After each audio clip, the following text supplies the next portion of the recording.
And welcome to Whiskey Politics. I'm Dave Sussman, your host and purveyor at whiskeypolitics.net, where you can find all our video and podcast interviews. You can also find us on America's Voice Network, which is about to launch, so we're really excited.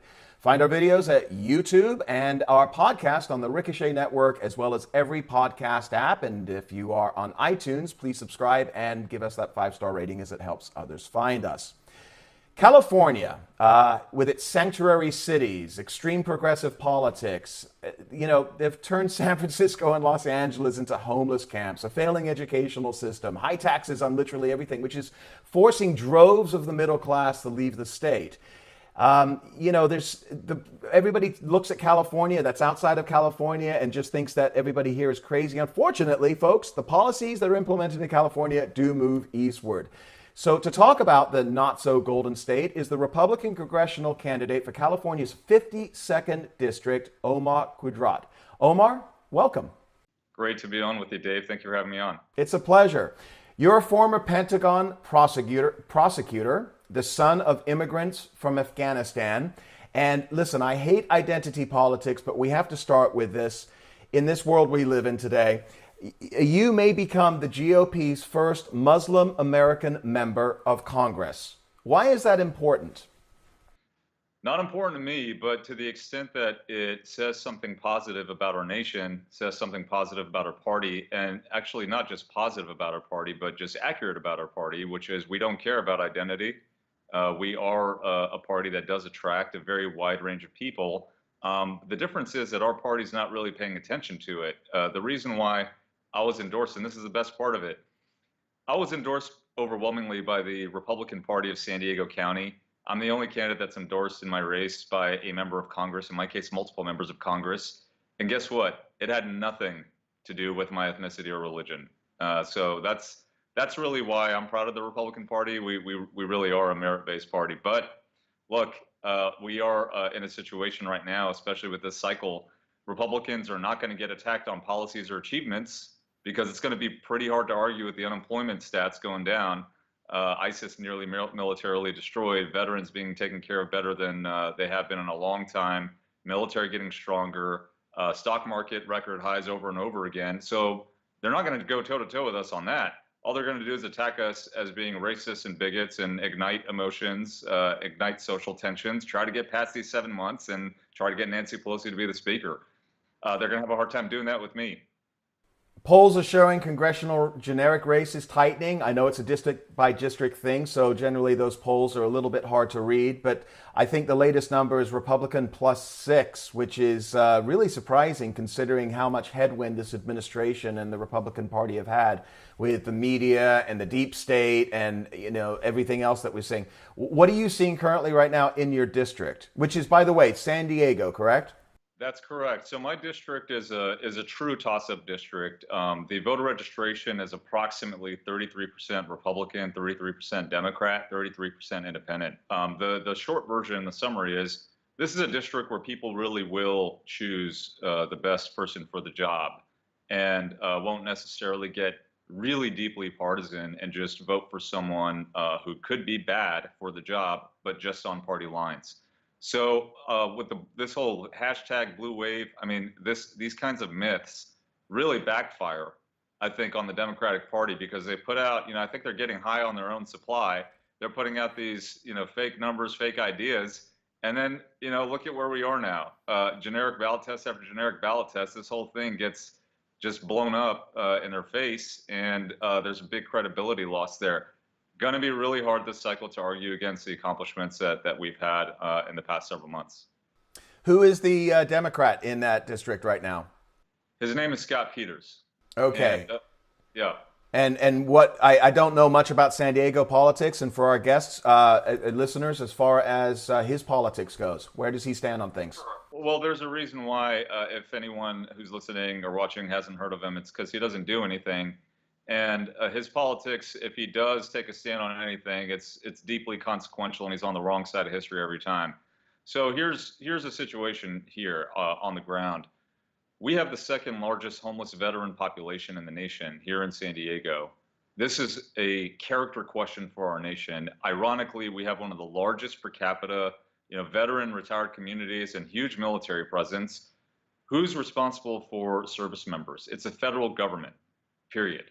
And you have a representative, Scott Peters, who has done absolutely nothing on the issue. He plans to run for mayor of San Diego.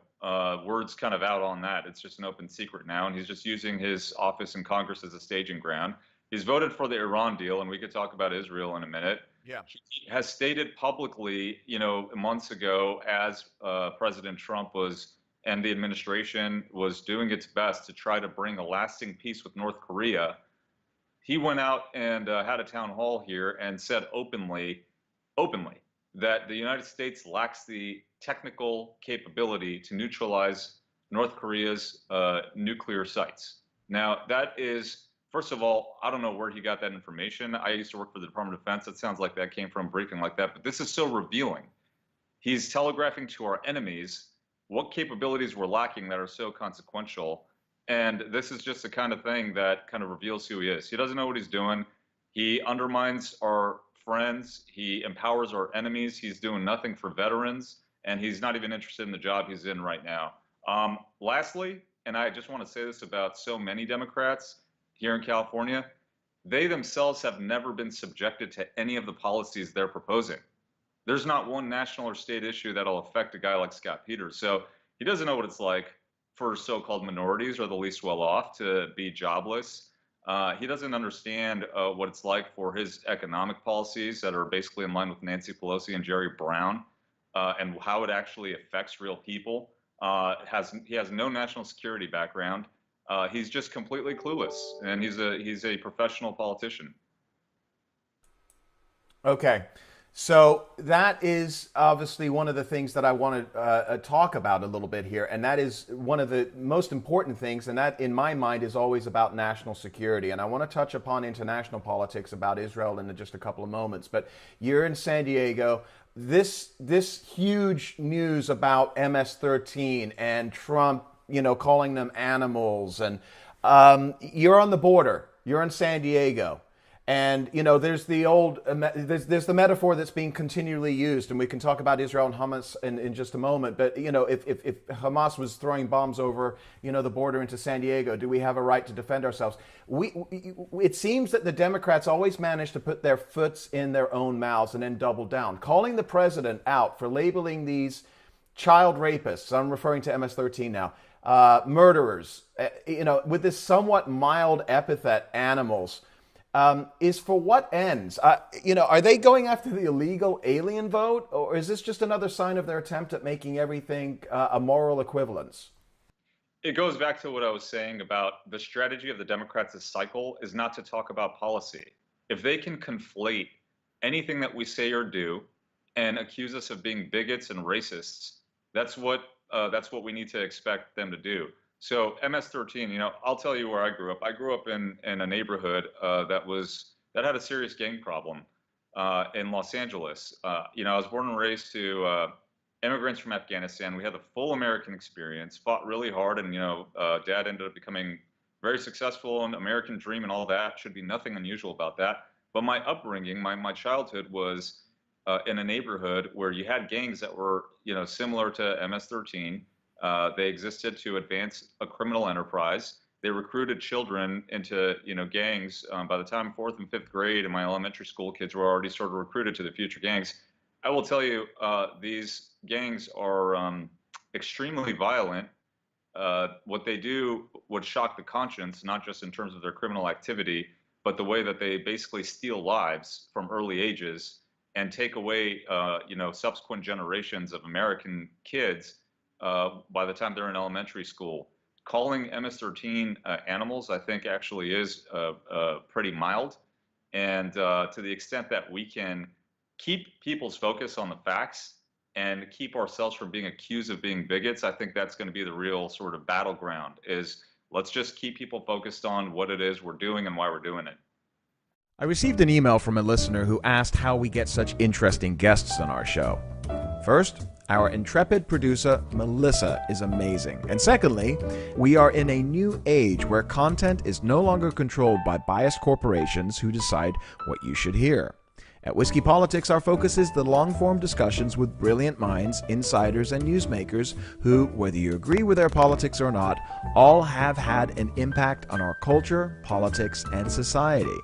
It's truly an honor to have these conversations, as it's our little way we can make an impact. Hearing from listeners who tell me they have a new perspective on things just for listening to our series is truly heartwarming. If you wish to meet many of our guests, I always recommend coming out to the different conferences we attend, like America's Freedom Alliance. Our next big one will be at this summer's Freedom Fest. Freedom Fest 2018 will be held July the 11th through the 14th at the Paris Hotel in Las Vegas, and the Whiskey Politics team will be back on Media Row interviewing the luminaries insiders we've either had on our show or are welcoming on for the first time, many of whom you watch and read. I'll also be speaking and moderating some panels. Some of the speakers will include Candace Owens and Charlie Kirk, John Stossel, Nick Gillespie, Jennifer Grossman, Grover Norquist, Heather McDonald, George Will, Deneen Borelli, Judge Andrew Napolitano, Steve Forbes, Larry Elder, John Mackey, Robert Kiyosaki, Rich Lowry, and dozens more. Registering for Freedom Fest provides you access to the intellectual debates. Sometimes they get quite heated. Panels and speeches with leaders in their respective fields. And you'll also be able to attend the award-winning Anthem Film Festival. It's the world's only libertarian film festival, which is included in the fee. So join us at this year's Freedom Fest and stop by the Whiskey Politics booth on Media Row to say hello. If you register now, get your tickets at freedomfest.com and use the code WHISKEY100. You'll save yourself $100. That's right. Register at freedomfest.com. Make sure you use the coupon code WHISKEY100. Again, freedomfest.com, WHISKEY100, and we'll see you there.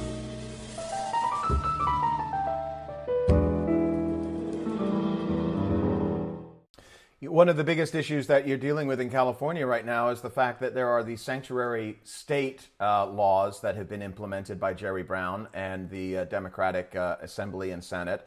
But many of the smaller cities around, and we're seeing this throughout Southern California, are all now fighting back. They're joining Donald Trump's, the lawsuit against California. Again, you're in San Diego. You're right there on the border. What is the feeling right now of the citizenry of San Diego regarding immigration, or illegal immigration, I should be more specifically? You know, one thing that is interesting about San Diego is that people are not necessarily threatened deeply by the border just because of its proximity. It's really, I think, two things. San Diegans realize that we do need a border, a secure border, and basic national security. It can't be the case that we're the only nation in the world that's not allowed to have a border, or that a border in itself is somehow racist. But we also view the border as an opportunity. It's an economic opportunity. It's a place where you have two nations that meet, and we have commerce. You have, one of our largest trading partners is just south of the border. Now, as it relates to sanctuary states, I practice in the area of constitutional law, and we'll get there in a few minutes. But I was a prosecutor on terrorism cases and have dealt with constitutional law challenges, and so I've had my head pretty deep in trying to interpret the Constitution accurately in my previous job as a prosecutor. So I study the Constitution. This sanctuary state law is just unconstitutional. It's that simple, and I just want to leave it there. Everything else is just noise. It's just unconstitutional, and it's not something that can stand on the basis of law, much less anything else. Okay. So one of the things that I always am surprised to see is how the politics evolve. And, if you are for sanctuary states, you are a progressive and it's open borders. And if you're against sanctuary states because you're for national security, you're now an evil bigot, you're racist, xenophobe, right? Do you believe that there is a middle ground whereby even in crazy liberal loony California, people have had enough of this? Because we're starting to see these smaller cities starting to really fight back. Yes, and look, November 2016 said it all, right? You had a bunch of people all across the nation who were supporting Hillary Clinton, who were certain that their extreme views were the views of most Americans and how they were going to vote that day. And there were a lot of jaws left on the ground, people crying all across the country when she lost, and they're still in shock. Right. So, what I don't want people to think is, and we get sucked into this, watching the news is not the same as, having your finger on the pulse of the American public. The American public is smarter than this. Of course, the majority of the American public believes that the United States should have a border. It's just very simple. With sanctuary state, I think people can see through the fact that what are we asking for? We're asking for the removal of illegal criminals from our nation. How is that controversial? And then, to answer your question directly on the middle ground, I really represent, I think, what you would call that middle ground. I'm the son of immigrants. My parents came to this country from Afghanistan for the American dream. We were taught, me and my two older sisters, growing up, to love our country and that this is a country worth dying for, worth fighting for. And look, it wasn't easy for my parents to get to this country. Right. And I struggle to find sympathy with the approach that your relationship with the United States should start by breaking its laws, and then people should be accused of being racist or bigots if someone is both here on a legal status, committing crimes, and the United States, our laws indicate that they should be removed. So I really think that people can see through it. I'm someone who's not going to really it's going to be hard to call me a racist bigot when I'm the son of immigrants and I'm just calling for a secure border. Yeah, yeah. And it's a great segue because I would like to discuss your background a little bit. I find it fascinating. And again, as we opened up here and we talk about the identity politics and, you are presented as potentially the first Muslim American Republican congressman. There is, and I'm an immigrant as well. I was naturalized in 1989. I came from London, England. There is a sense in this country, and I just had Noni Darwish on last week on our show. She's an author. She's an infidel. She's an apostate. A big supporter of Israel. You're a big supporter of Israel. When you moved here, or when your parents moved here, and you were raised. Let me ask you, what was the perspective on Middle Eastern politics and American, whether or not there's an ally in Israel or the Islamic perspective? Where did you come from on all of this? It's a big question, I know, but. Yeah, sure. So I think it's an interesting question. I think that this is a cycle where these things will play a role, and so to the extent that it sends a positive message about America or the Republican Party, I'll discuss it. But I will start with this: I'm American. Period. Right. I was born and raised in America with my two older sisters, and I'm just a basketball playing, beach going, surfing Californian. The perspective growing up is, let me tell you what my parents were strong Reagan Republicans. So that was our perspective. Our perspective was, I got Reagan training. So that, it wasn't exactly, let's talk about Middle East politics. I was basically like a little Reagan kid. Right. And to the extent that politics came up, it was just within the lens of, having a Republican political philosophy and talking about national security and global politics through the lens of being American, being Republican, and being fond of President Reagan's approach to the world. I'll say something about Middle East politics. Only, about 18% or so of the entire Muslim world's population is Arab, and Arab politics has to some degree become synonymous with Islam in many people's minds. I think Arab nations and the political and the conditions on the ground sort of have a monopoly over the drama, have a monopoly over the conflicts that have been fomented and now spread. So all this stuff about radical Islamic terrorism, their crazy ideas, I didn't never even heard this stuff until after 9/11, when they're talking about, well, they're saying in Islam X, Y, and Z, and I'm looking at my dad like, what are they talking about? And this, I was actually someone who studied Islam growing up. So this is how I'd close the loop on that. Radical Islamic terrorists do not have religious authority. And what I'd like us to be careful about is not legitimizing radical Islamic terrorists. These people are savages. They have no credibility. They have no religious authority. They're charlatans. We need to kill them. We need to wipe them off the face of the map forever. So what I don't want is they have no credibility with us, but then as soon as they start talking about religion, we're going to take the crown and put it on their head. Don't listen to ISIS. These are not credible religious figures. These are a bunch of charlatans. These are savages. These are basically Satan's agents on earth. Israel, again, I'm American, period. And so all of my policies are viewed within the lens of national security of the United States and advancing the interests of the American public. Israel is a very strong and important ally. I've been to Israel. I've worked with the Israeli government on some counterterrorism matters. I spent time in Jerusalem and Tel Aviv.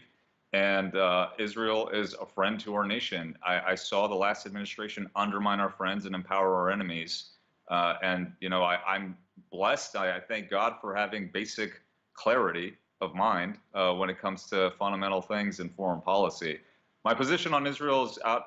It's in my position paper that has been circulated among the AIPAC community. And with identity politics, and I'll just close with this. If anyone is interested in those angles, I will tell you, it's a beautiful thing. I am getting such substantial support. You got an American Muslim Republican, captain in the U.S. Army Reserve, former terrorism prosecutor, running for Congress, and a substantial amount of my support is coming from the American Jewish Republican community. So, I mean, if anyone wants to sort of dissect the identity politics of it, they can sort of look at that beautiful picture. Yeah, no, and it's fantastic to see that. And you're somebody that actually walks the talk. You attended law school, you served this nation, and thank you for your service. And so talk a little bit about your experience at the U.S. Department of Defense as a prosecutor. So it was an incredible and extraordinary experience. I was in Afghanistan for 18 months as a Department of Defense civilian official. And while I was there, I worked with just some of the most extraordinary people on earth. And that's one of the benefits of working in national security. You just meet some of the best people you could ever meet on earth. So I met someone and worked with someone by the name of General Mark Martins in Afghanistan. He was a commander of the Rule of Law Field Force under General Petraeus at the time when we were implementing the counterinsurgency strategy. He later became the chief prosecutor on the 9/11 trial and other trials associated with detainees at Guantanamo Bay. But the authority that he operates under in my former office has worldwide jurisdiction over war crimes for Al-Qaeda and associated forces. So I got the extraordinary opportunity to have a humble support role as a prosecutor in direct support of General Mark Martins, every day, in an organization that tried, among other cases, the death penalty trial against alleged 9/11 mastermind Khalid Sheikh Mohammad, the alleged mastermind of the USS Cole bombing, and other very serious, perhaps lesser-known cases to the public. I learned a lot. I mean, I had already learned a lot having been in Afghanistan for several years, and of course, having clarity of mind of being a Reagan Republican as a kid and having my parents teach me how to think. But our enemy is really committed. Our enemy is brilliant. Our enemy is patient and cunning.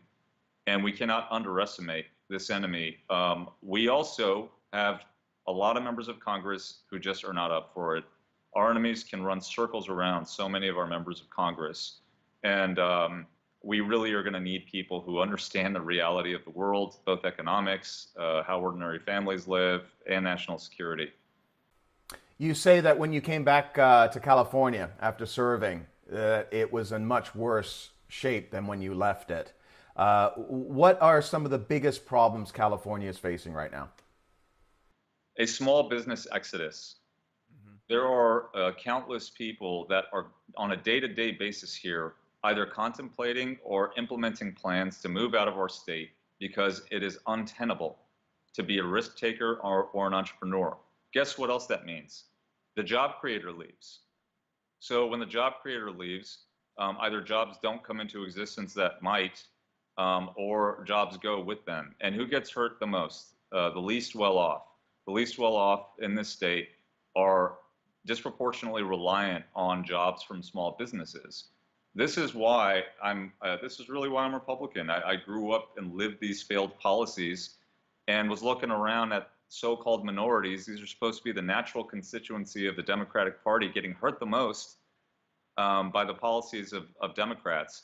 Over $1 trillion in debt, just the state of California. 1.3. Right. I'm looking at a border that is not secure, and people debating about social tensions and calling each other, calling people racist for just wanting to have a secure border. I'm looking at another generation of so-called minorities repeat itself. I mean, I grew up in a neighborhood with mostly Latinos and African Americans. There were no Republicans to blame. It was top to bottom, chain of command, Democrat dominated, Democrat run. Why do the least well off remain the least well off? Why do the minorities stay in the same position? And I looked around my state, 36 years old now, and I just can't stand on the sidelines watching this happen to people. I don't want people being indoctrinated to think it's okay to fail and just have someone to blame. I don't want jobs being killed and ordinary families being hurt. I don't want people being called racist for being Republican and wanting national security. And I don't want members of Congress that have no clue about how to secure a nation. And we have a veteran homelessness crisis, and you have a representative that basically hasn't lifted a finger, just talking points, zero results. You've got businesses leaving. You've got all the issues that you're talking about. You've also got an education crisis in the state of California. And, the public educational system is failing.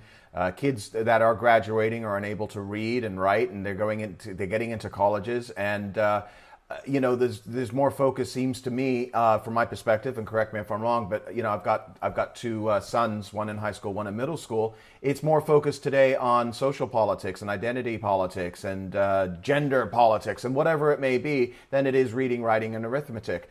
What are some of the things as a congressman in California that you could do to help California turn that massive ship around when you've got such entrenched power in the teachers' unions?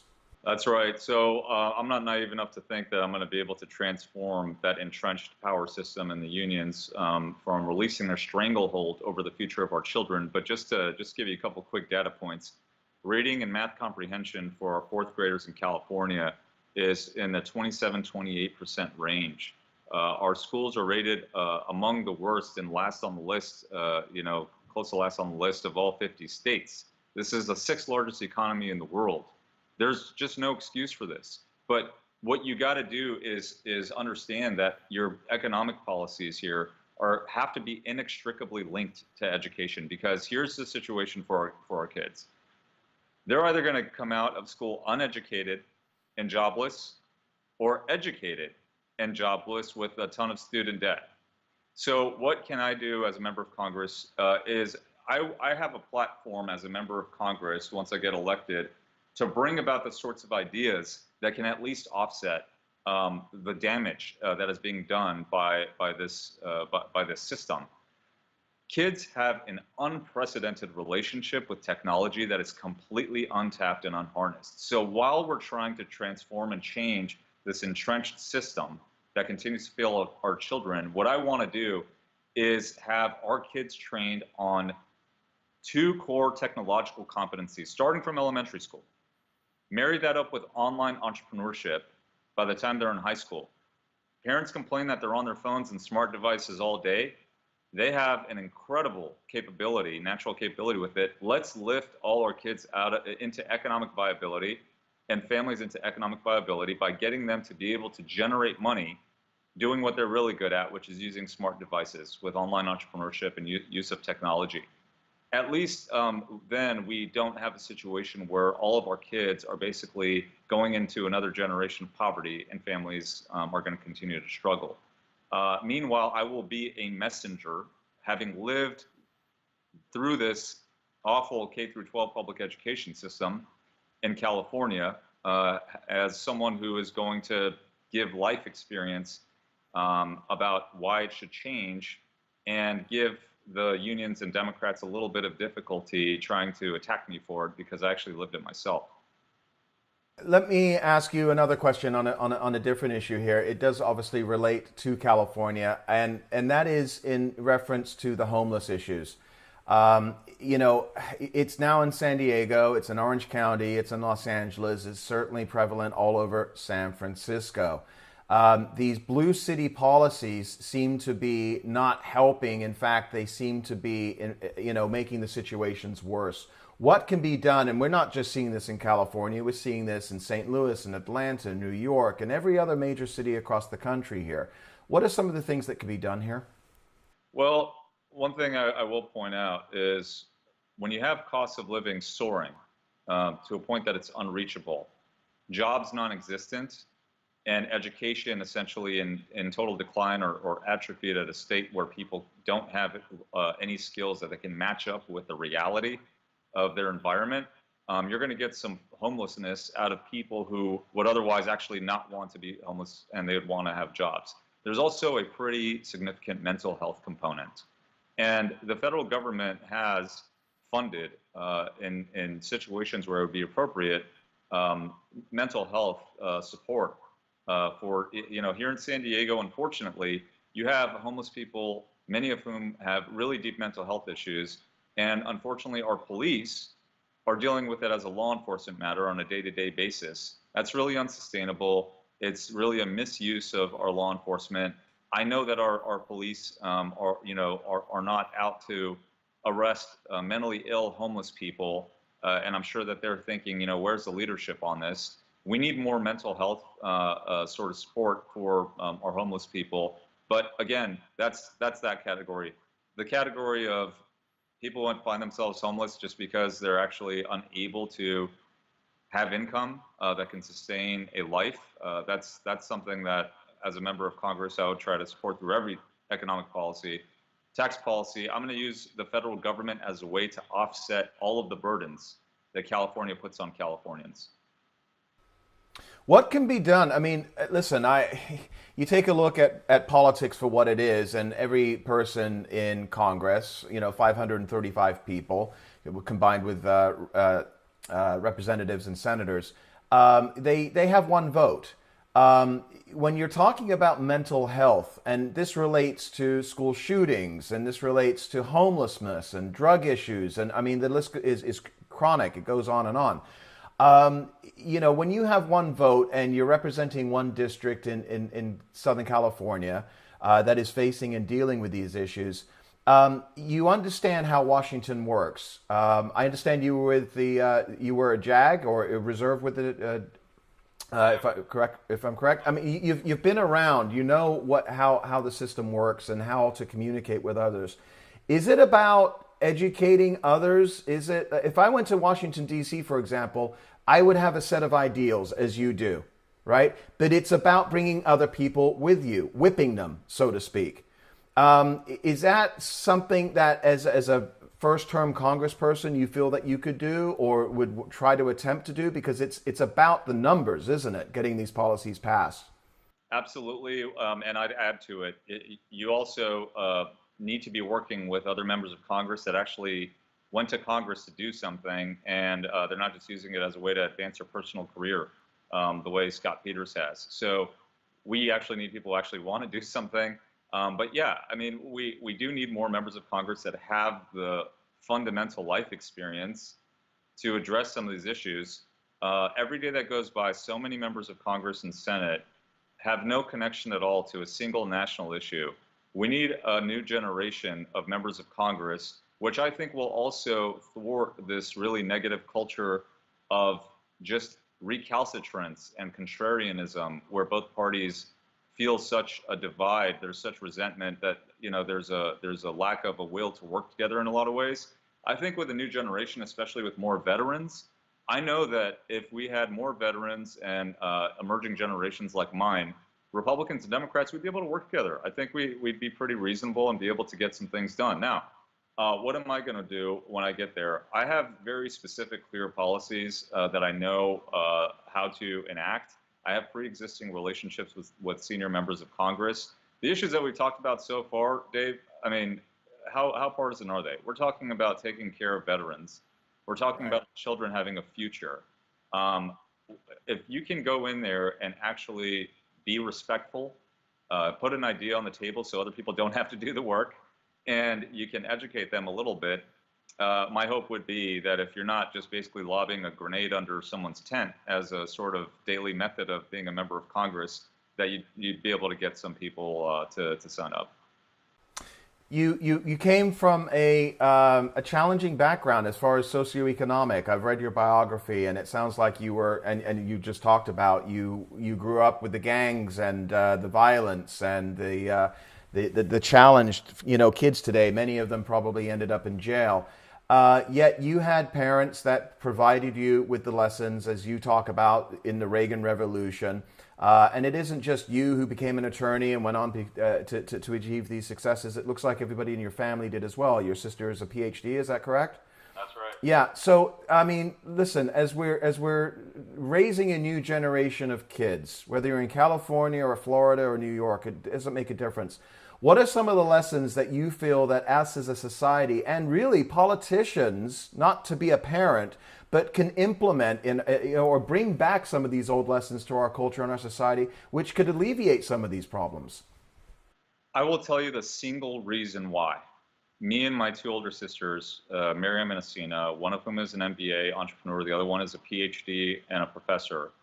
The only reason why we defied the socioeconomics and the expectation that we would fail is just the mentality that our parents gave us, and some of which I talked about, just the approach that Republicans have to life, fighting hard, working hard, not blaming others.